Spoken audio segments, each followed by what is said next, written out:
During my trip to Verdun and Saint-Mihiel, I visited a lesser-known sector of the trench system called the Cross of Redoubts near the village of Apremont Forest. What is notable about this site is that the German and French trenches are only 30 meters away from each other, and several close-quarter encounters occurred here. Also, on April 8th, 1915, Adjutant Jacques Perricard, apologies for the mispronunciation, yelled, "Arise the dead," at his French troops to urge them to fight, and this later became a rallying cry for the French army. Wow. In this short video, we'll first take a look at the German trenches, and then the French trenches.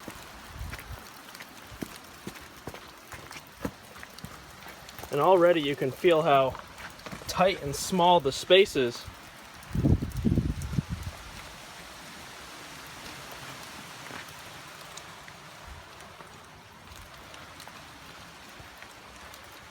Positions here.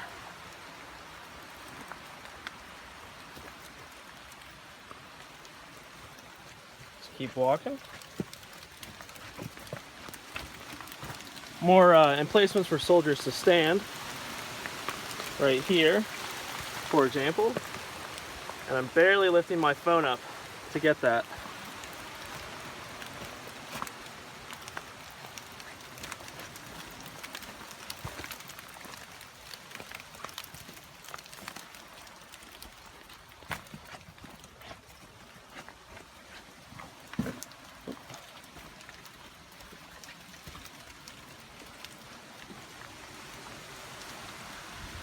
An idea of how, oh, and here we have a French snail. And already my shoulders, I have to bring them in because of how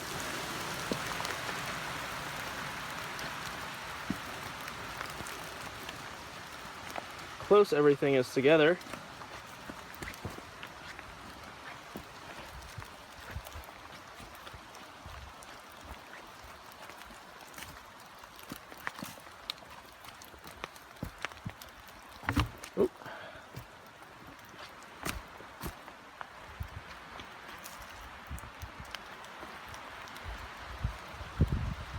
And that's the end of the line there.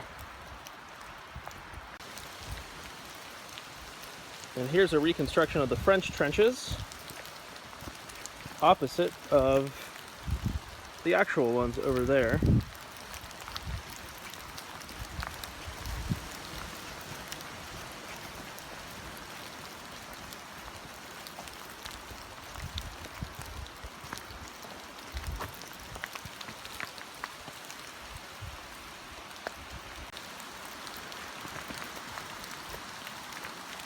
Now, this is not an exact reproduction of the original French lines. This is simply the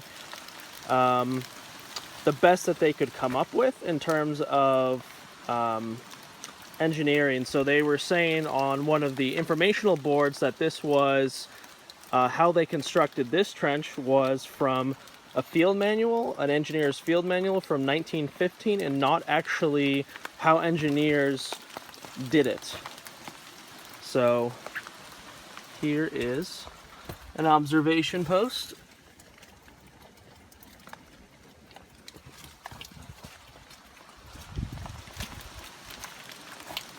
We're going to keep walking down the lines here. One thing too is, the real trench fortifications would have been much taller. This is quite short. And I'm guessing this would be some sort of storage room.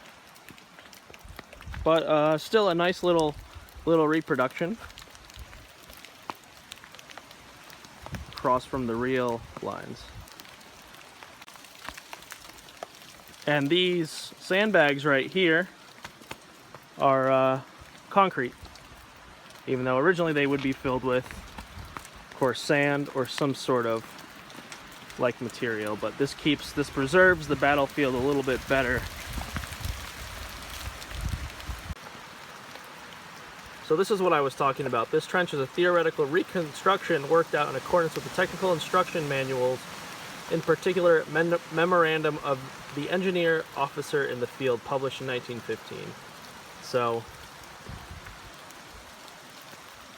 a reconstruction of what may have been real and used at some point, though unknown to this specific location in 1915.